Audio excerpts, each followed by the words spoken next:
Welcome to House of the Princess. It's me, Princess AV. I'm here to give you my Belle Collective review. We're now on episode 7, so it's just trying to get a little bit interesting. First, I need you to press the subscribe button down below. Also, like this video, and if you want to hear more videos from me, then press the notification button right down at the bottom. So, without further ado, let me get into this episode.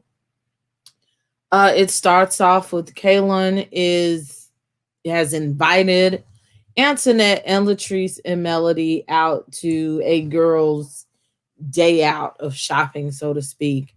Just all of this, it starts off wrong for me. They're driving and the girl gave you the address. You didn't have no idea where you were going. And when they got there, it's a farm and they're shocked as it's a farm. So Kaylin wants to buy a goat so that the goat can eat the grass and so she won't have to mow the lawn anymore. And I'm like Latrice, girl, you don't know any landscapers. You got enough money to pay for one. So that was it just seemed like even from the first scene that it was a scene to create a story or create a scene where they can interact together.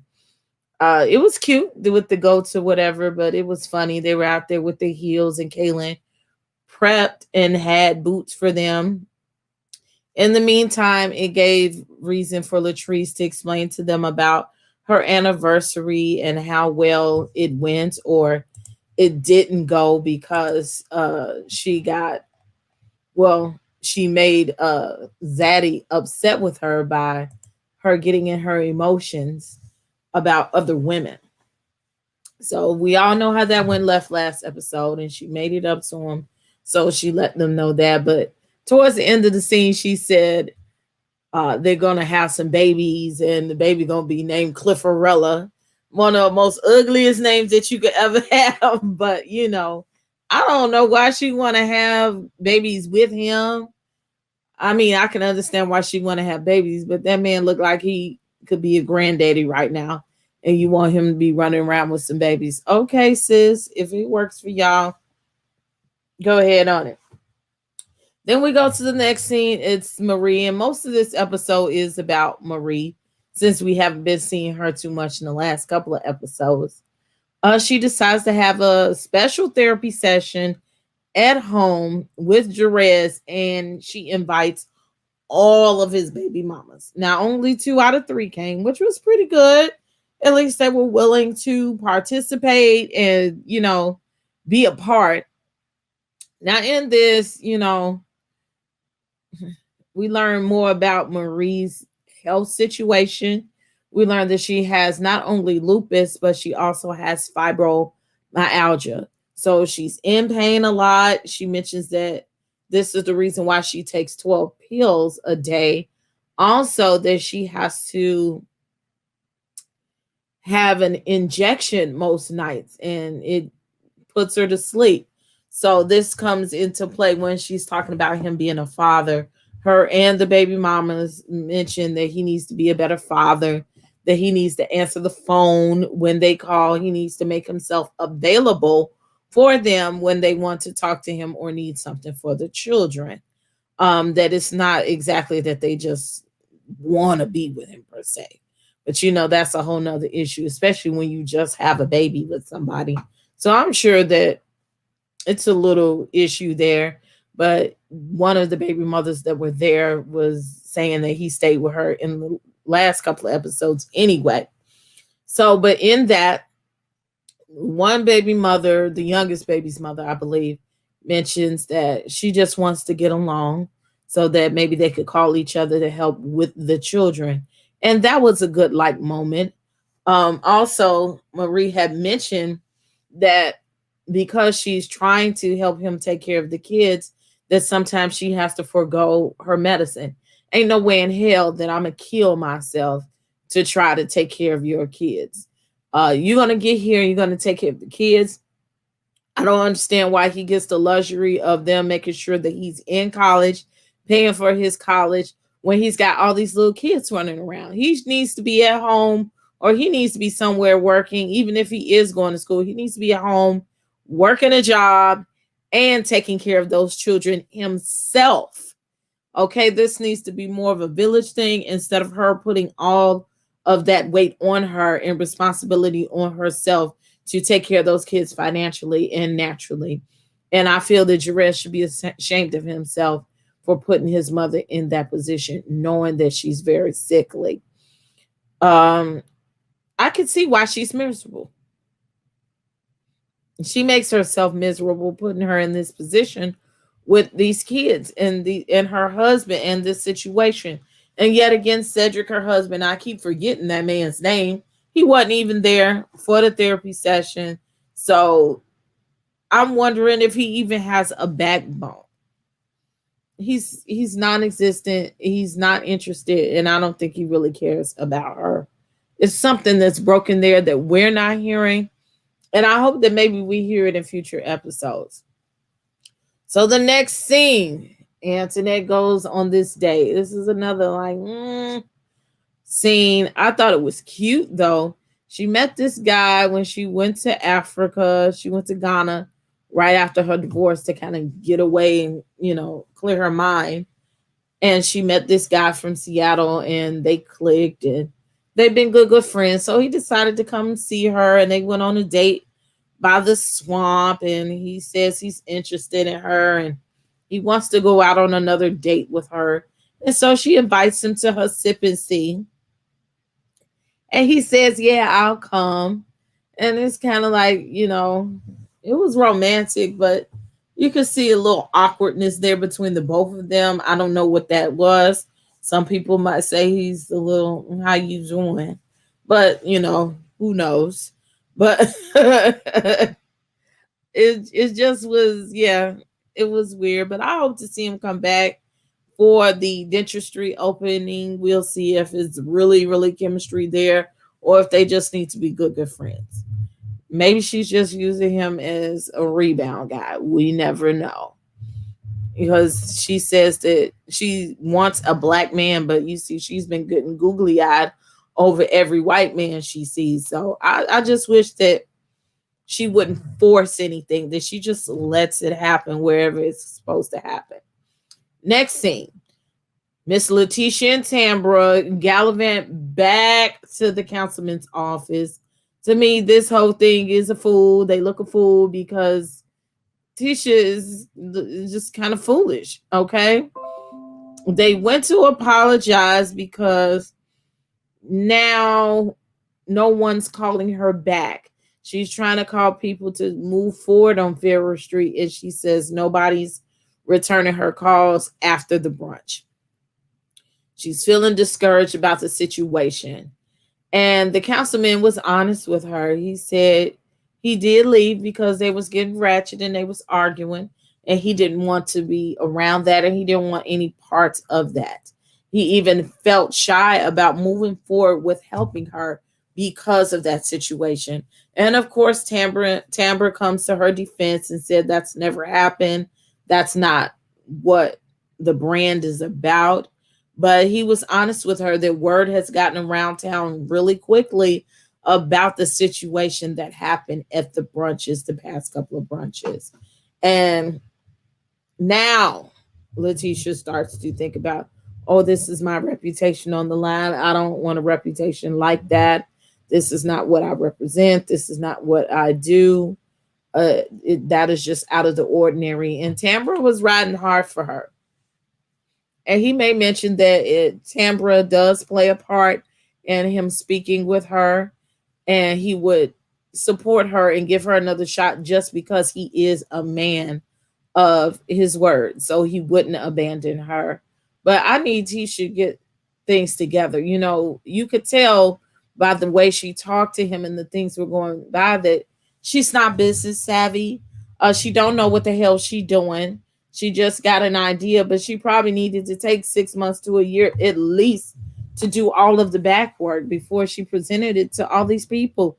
Because it just doesn't seem like she's prepped for this situation, like she's thought ahead or done nothing. It's just like, yeah, I got this idea. I think I could buy back the block. And every episode, you see that she's not prepared. So it makes you think like, does she really know what she's doing at all, or is this just a project that evolved from her doing her brunches? And I feel like these projects are making her relevant to herself. That she's been a housewife, that she's been by herself, and she's trying to break free and to feel accomplished. But I just think she needs to do the work, just do a little bit more work. You know what I'm saying? We'll see how this goes. Then we go to the next scene. Oh, it's Tambra. You know, I'm looking at my notes. It's Tambra. Now she goes out on a date with someone, and he brought her flowers and stuff, and you could tell she put on her best wig and that big ass hair and wig on there for him, and she put on her little sexy dress, and she was cute or whatever. It's just still too much hair, sis, too much hair. But she talks to him yet again. We're still on this baby issue and the fibroids, and him telling her that her career kind of killed their relationship, killed her having children. So I think she gave him some coochie since they've been talking, but she acting like she didn't because he kissed her straight on the mouth. So I think they've rekindled their thing, and she's thinking of maybe making him her baby daddy or hurrying up and getting married so that her eggs won't go to waste. So, we'll see how that goes, because she definitely mentioned, I think he would make a good father. And so, yeah, that means you've been thinking about it, sis.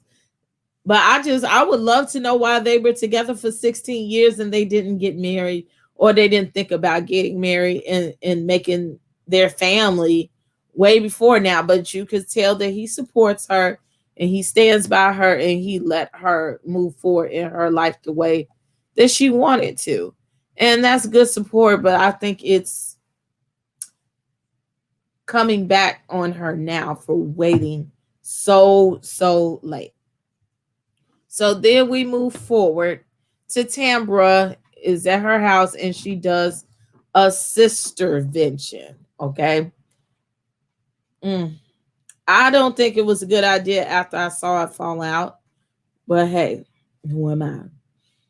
She invited Latrice, Melanie, Antoinette, and Lateshia over to her house because she saw what happened at the brunch, and she heard the councilman's talks, and I guess a light came on in her head to say, hey, maybe we need to get this together and nip some of this in the bud and get everybody on the same page so they won't be arguing at the brunch. Okay, that, and hopefully she can get them to come to the next brunch, because these last two have just been trash. Okay, so they talked about how the brunch was spoken in negatively, and Tambra makes point that why was anybody talking about the brunch at all at Antoinette's sage housewarming, especially when they weren't there, when Lateshia wasn't there, Marie wasn't there, and she didn't like the mixed company talk with Caitlin. Okay, so she also defends Marie a little bit, but she just didn't want to go directly into the problem. I saw that she dodged it, but she just, she went over it, glazed over that Marie might be an issue, but didn't want to say Marie was straight up an issue. Then what's her name? Lateshia comes in, and I think they escalated it a little, hyped it up a little bit more than what it should have been, because Tambra gives her a glass of wine. Girl, you gonna need it. Girl, you gonna need it. All of that to come in. And so Lateshia was like, I must have walked into the lion's den. What is this? And you see in the confessional, she says, oh, this Sistervention is for me. She's on the defense. So I don't think she received much of it. And like they said, that Latrice needed to take some accountability for her actions by calling Marie man. That was the first time I had heard that. I thought it was funny, but I get it. It's mean, but they're all participating in mean girl activities at this point. So they could do better than that. I don't think Latrice came in the door being mad at Marie, but it just kind of snowballed into that. If you keep bullying me, then probably I'm going to get ratchet on you. So Lateshia is very defensive. She's not really accepting what they say. It's just like, whatever, that's my friend. She's been down for me. That's my friend. And they're really to the point like, we won't help you if you keep carrying on and riding for this girl the way you do. So I'm sorry for talking all crazy. So the conversation escalates and escalates, and it ends up being Tambra against Antoinette. And that argument was worse than the argument with Cherie and Marlo when they went overseas, and they were like, they were making them sounds, and they weren't saying anything, but they were just arguing back and forth the sounds. This time they were making faces. They were clapping. Antoinette, I know she's watching that show looking like, oh my God, that's the ugliest I've looked in my whole life. And she was telling Tambra to shut up, and Tambra got ghetto. She was like, they pay me to talk, boo-boo. They pay me to talk. And Antoinette is like, well, I'll pay you to shut up. And that was funny. But the shade and they escalated on colorism and all of that. I don't think that they should have been fighting. I think Antoinette was kind of right. She was like, this is not our fight. I understand you want us to get along, but this is between these people, and they have problems between them, and we should stay out of it and let them people do what they do. So I kind of get it. They have words, but thankfully at the end they were able to have words. They got over it and moved on to the next thing. Also, Antoinette pulls Latrice to the side in the back. And then she goes and says that, hey, I'm not feeling good about opening up this dental practice. She's crying. She's nervous about opening it and what's going to happen. She's really, you could tell she's grieving her marriage, because she said, if things don't go well, then I can't call anybody. I don't have a husband to pick up the pieces. I don't have anyone I could call to help me. And Latrice was really being a good friend. She encouraged her, told her that she's one of the hardest working women that she knows, and that, she's going to do great. I personally think that she's going to do great. A lot of times we don't believe in ourselves like we're supposed to. And she was vulnerable. I did like the moment. Some people didn't, but I liked the moment where she seemed vulnerable. It was realistic to me. It may not be realistic to other people, but it was realistic to me. Now, there is one scene that I skipped, and I'm sorry, y'all. Marie and Cedric. So Marie's in the kitchen, and I can't wait to see this on next episode. She's talking to Essie, and she says Cedric's been missing. He won't answer her phone. He don't want to talk to her and all that. And here go Essie. She always got to give her 2 cents. She agrees that Cedric may be cheating, and Marie doesn't really want to accept that. But honey, it's something. Okay, I wouldn't, if he don't want to call me like that, baby, I wouldn't stress out no more about that negra. Okay, you can go to hell. That he's at his house. He got his own house. He got his own car, and he taking money out your bank account, honey. I just would put a freeze on my bank account. He wouldn't have his hands in my money. But if you want to be gone, then stay gone. Because just like at any job, if you don't come to work and no call, no show, you're fired. And that's just what he would be, honey. But Essie got to be extra because that's a little girlfriend. She said that, this is his regular behavior, and his phone, just like when he come in here, his phone be in the car, and it's probably the same thing now, and he doesn't want to talk to her, And she was like, you need to leave that man. You need to leave that man. Married women should not sit and listen to single women about how to run their marriage and run their relationship. I think Essie oversteps her boundaries often when it comes to Marie's relationship. And I need Marie. She's nasty and ugly to everybody else. She needs to get a backbone to put Essie in her place and stop telling Essie too much of her relationship. Essie should never have been able to address her husband. And Essie should not be able to say just anything that she wants to about that woman's husband. So I fault Marie. I know she needs a shoulder to cry on. I know she feels that she needs support, but Essie is out of place. The way she addresses that woman's husband and talks about their marriage. She should not be telling that woman to leave her husband because she just simply does not have a right to. Single women, I'm a single woman. Mind your damn business. That's why your ass is single, okay? It's probably the most one reason why you single. When you get women like that, they just unhappy with themselves and they want everybody else to be unhappy in their relationships too. They want you to be single with them instead of encourage you to flourish in your relationship. Now, by no means am I telling you that you need to stay with somebody who mistreats you. I'm just saying that she is out of her place. She's overstepped her boundaries. It is not for her to sit and tell Marie what to do with her husband because that's not her boyfriend. That's her husband. And she needs just to mind her goddamn business, okay? So with that said, I think I've covered all of my bases of Belle Collective. I'm interested in seeing the episodes to escalate in some form of fashion. I don't know, but we're going to find out really, really soon. I'm liking it. Some things I think is a lot of fluff, but overall, when you get into the meat and potatoes of it, it's good. I'm definitely interested in seeing what Miserable Marie has to offer.